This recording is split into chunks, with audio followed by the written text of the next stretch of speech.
welcome to my deck profile. This is going to be on the Ice Barrier archetype. This is something that I pretty much put together myself a little bit.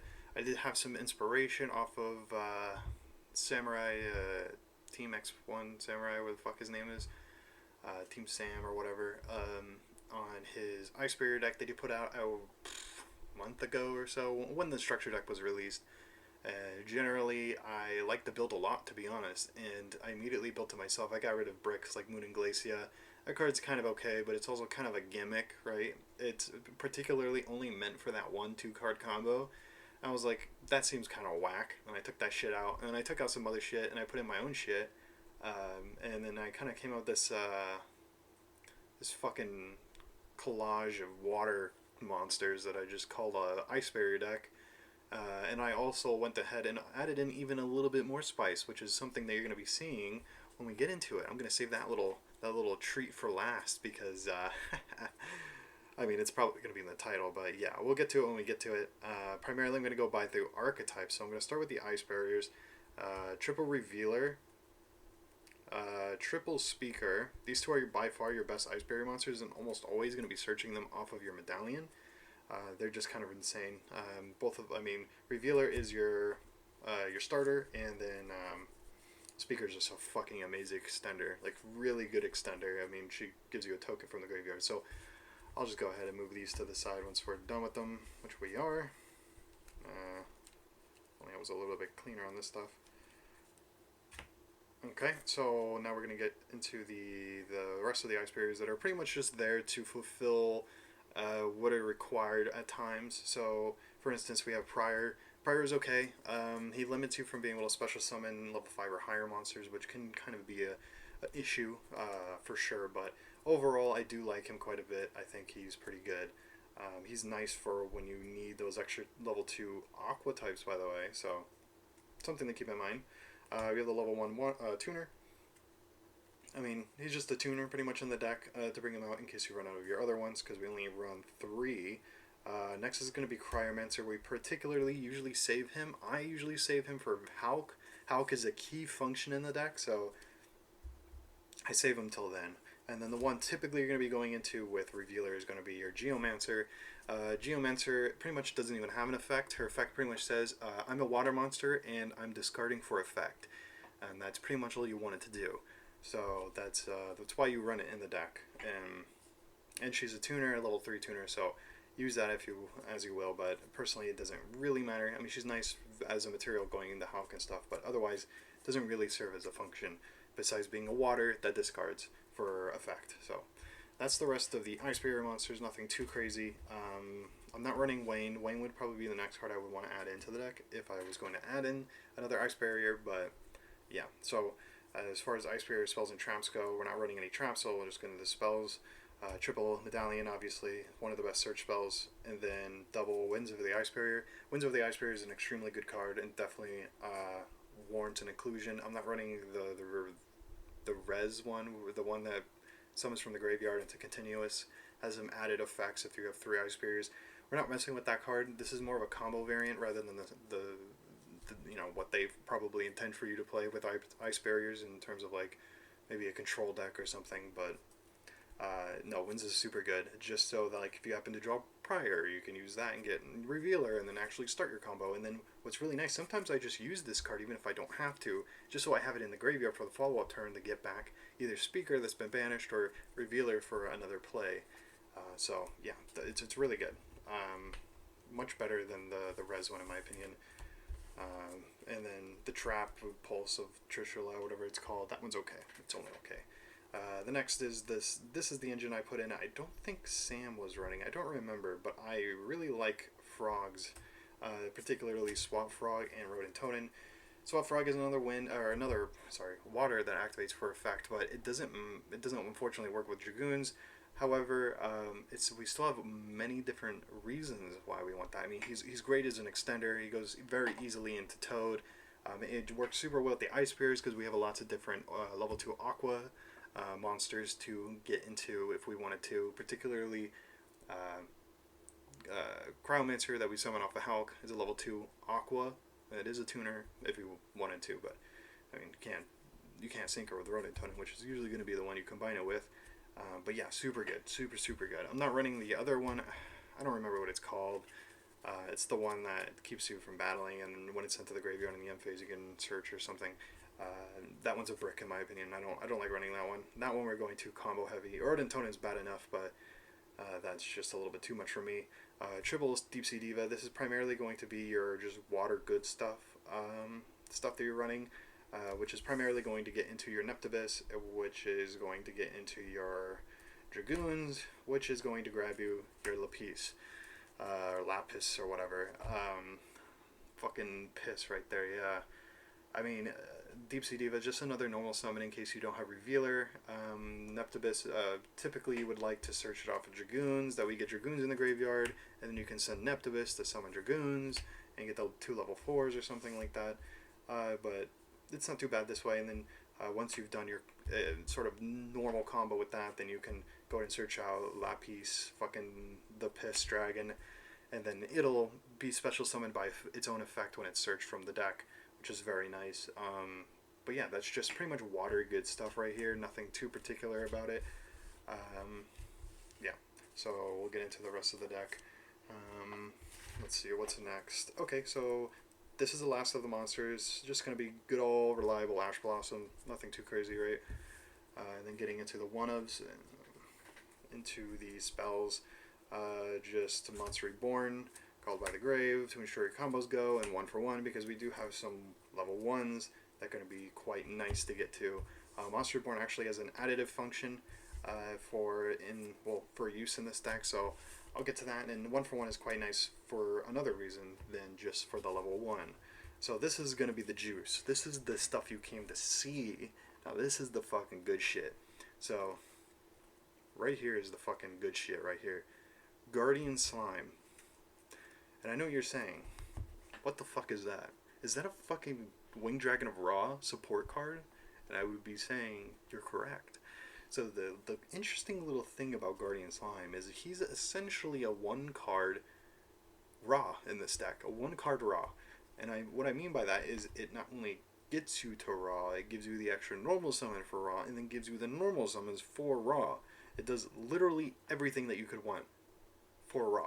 It's an insane card, to be honest. Like, I only wish I could search it out. Like, that's the problem with it, is I have no other way of searching out. If I had a way of consistently sending it from the deck to the graveyard, it would be extremely consistent. It would be fucking super consistent.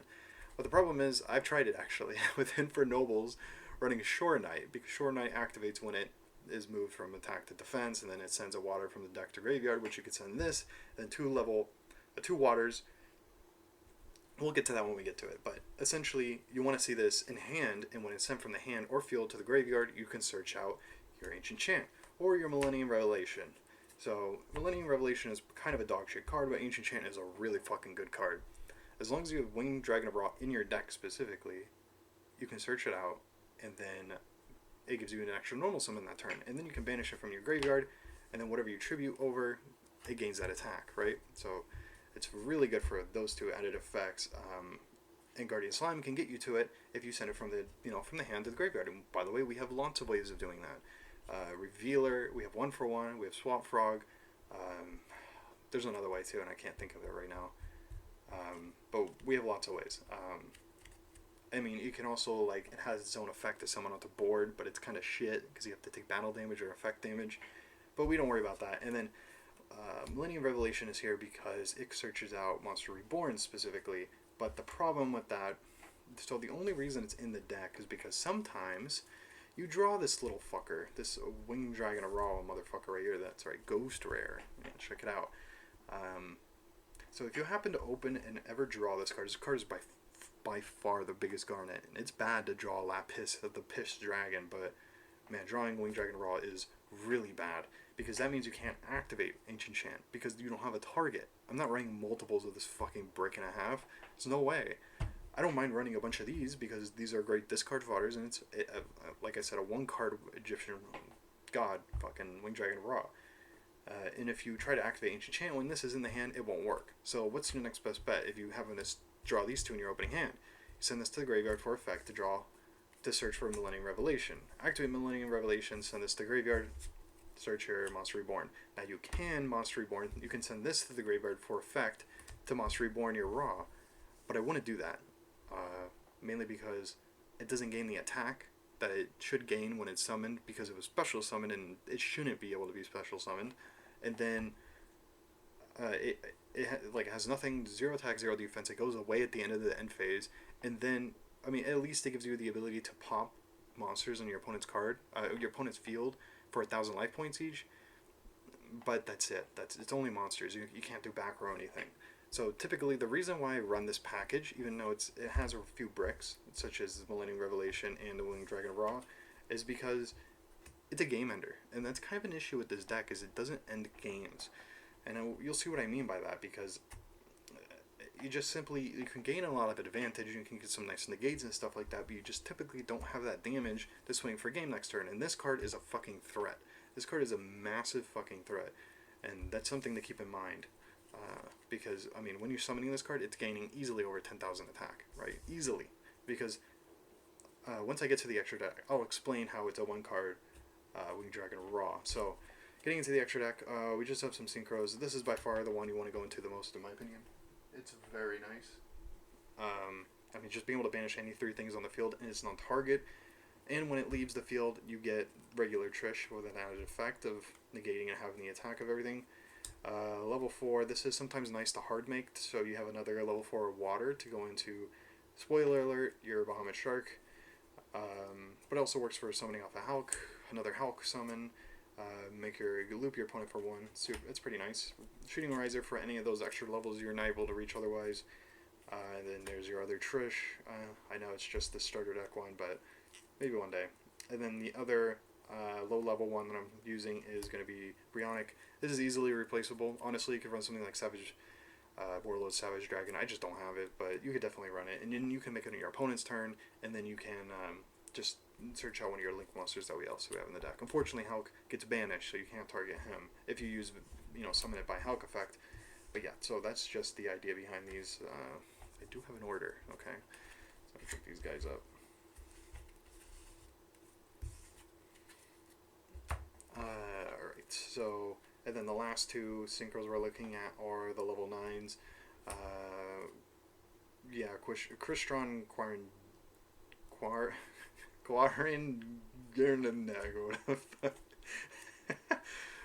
fucking whatever, right? This is kind of your other option if you kind of end the board on 2 tuners. You just have something to go into. It only works on monsters, unfortunately, but it does work in the graveyard, so that could be nice if you need it to do that. And then this banishes the back row, but it's kind of it's harder to make, in my opinion, just because you typically don't make low level synchro monsters. So those are those 2. You could easily replace that as well if you wanted to, but yeah, I just happen to have it, so I just put it in there. Okay, so now that we're done with the synchros, let's go ahead and get into the Link monsters, and then we'll get into the XZs. So the Link monster, by far that's most important, is Halki Vibrox. This card is pretty much your engine. You could easily replace some of those other cards with another copy of it just because it's so important. Sometimes, like I said, you have problems ending the game, even though you can get a bunch of advantage. Sometimes it's just kind of hard to put that extra little bit of damage in because a lot of the times you're going to be locked into waters, especially by the effect of your other Link monster, which is Marine Says Coral Anemone, or however the fuck you pronounce it. This card is really good, and this is the kind of what makes the Guardian Slime so good. Because this reses it from the graveyard. Because her condition is that it has to be a water with 1500 or less attack. Guardian Slime has 0. It's a level 10, but it's not restricted by levels. So you can easily res it from the graveyard. Once you res it, then you can just go ahead and summon your Gypsum God Slime. Right? It only needs a level 10 Aqua as a summoning condition, and it doesn't need a poly or anything, so you could just tribute it to summon this. And then this is 3 tributes right there in a 3k. So you're getting 7,900, assuming you haven't been hurt, which is on summon for your Egyptian, your Winged Dragon Raw, and then Egyptian God Slime gives you an extra 3k, and then you can tribute over, say, your Anemone, so it's an extra 2k, and you just one big swing over fucking anything. Fucking anything. And then that's game. And then lastly, just go ahead and get into it, since there's not too many left. We're going to have our Bahamut Shark, because we could easily make 2 level 4s, and then 2 level 2 aquas are very easy for this deck as well, so you have your double toad. You could definitely probably up this to 3 as well if you wanted to. I would say out of all the ones to up out of your main shell, and this is going to be something you see very often, and besides these, you really don't need any more of these. Some of these you can even cut, but in terms of these, maybe this, a second one of this, and a second one of this. Maybe even a third one of this if you really wanted to, but typically not so much. I would say the one detriment in this deck that goes into the philosophy of deck building is just the fact that you lack a level a link 4 that's good, because a lot of times you're going to be locked into waters, which is why almost all of this deck extra deck is fucking waters. I mean, these aren't, but you're summoning on your opponent's turn, which doesn't matter, but a lot of these are waters, and that's very important. One thing that's nice about the Winged Dragon Raw is it's a divine, but it doesn't matter because you're blocked from special summoning, not from using the effects of non-waters, just from special summoning non-waters. So, yeah. So that's pretty much the deck. I don't really have a side deck to go over how to like cover its faults, because quite honestly, I have fucking no clue. I just don't really know where or how you want to get rid of stuff. I mean, you could easily side out this entire Winged Dragon Raw package if you wanted to. It's only 6 cards, so that's very easily removable. But otherwise, I mean, maybe the ashes. But generally, you want your water good stuff. You want your frogs. You want all of your ice barrier cards. I mean, it's really just a matter of what you want in the deck. Obviously, you don't have to run Raw, right? The Raw package is not something that you have to run. But generally, I'm a big fan of it. You know, I think it's pretty fucking cool. It kind of does make up for the fact that you just can't fucking end the game on this deck. You can, like I said, gain a lot of advantage. You can easily make a Toad with the nutrition stuff, but I mean, what is that at most? You know, only like what 50 or 4,900, right? It's not very much. And then add in the fact that you're probably going to be tripping your Toad away because what you summon from Toad with on its standby effect, like the Swap Frog, you're going to be using as a material to go into this or something during your opponent's turn. So. But if you're just able to, like, oh, I'll just go ahead and make, you know, Anemone, res, summon, and then that's another search as well, and, you know, just summon your Winged Dragon Raw, swing for game. GG. Easy. It's pretty fucking cool. I've done it multiple times. I actually took this deck of my locals, and I only lost 1 game, although I only played 3. But I did only lose 1. Keep that in mind. I beat Drytron, and I beat Bird Up. And it actually, both times, in both sets, I summoned Raw and swung for game. Both times. So that's something to keep in mind as well. But it is primarily an Ice Barrier deck. This is an Ice Barrier deck profile, not a Raw profile, but you can run Raw, and it's really funny because nobody fucking expects it. That's the best part. Nobody fucking expects you to summon a fucking Egyptian god when you're running a fucking Ice Barrier deck, you know? Like, is that fucking the Winged Dragon Raw? Like, yep, and I'm paying the life points, and I'm swinging for game. Oh, you have a Dragoon? Bitch, I don't give a fuck. I'm gonna fucking smack with my giant cock across the face, and you're gonna lose the game right there. You know what I mean? That's great. I would say the biggest one of the biggest faults the deck has, which is why figuring out the side deck is so hard, is because it's terrible against back row. It can play through some interruptions like an Ash, or, you know, if you're going first, everything's great. If you're going second, it's going to be hard. But if you're playing going second, going up against a back row deck that's running like Torrential or Needle Sealing, that really fucks you up. In fact, anything that just actively blows this card up, that's not beyond beyond the normal summon, because nothing can be reacted to on the normal summon. So you're getting the effect off, but if you're just swinging for a game and they just go, Sakuretsu Armor, you just go, well, I lose because I have 100 life points left. So yeah, that's a bit of an issue. Maybe like Red Reboot would be really good or something like that, just so you get it off and you swing for game. Like, that's pretty much the idea behind it, is just so you have some OTK power. But yeah, that's the deck profile. It's pretty fun, to be honest. It's really not that bricky. It's really not. And it's really fun. It's not bad either. You could easily stop your opponent from playing for a turn, which is all you need to go for the swing. But yeah, if you have any questions about the deck profile, go ahead and let me know. I don't mind answering them. This is an incredibly cool deck for me to make, and I'm pretty proud of it, to be honest, just because a lot of people in my logos were like, what the fuck is going on? One dude was like, hey, can I take a picture of that Raw you just summoned? I was like, yeah, go ahead, dude. But yeah, that's it. Thanks for watching.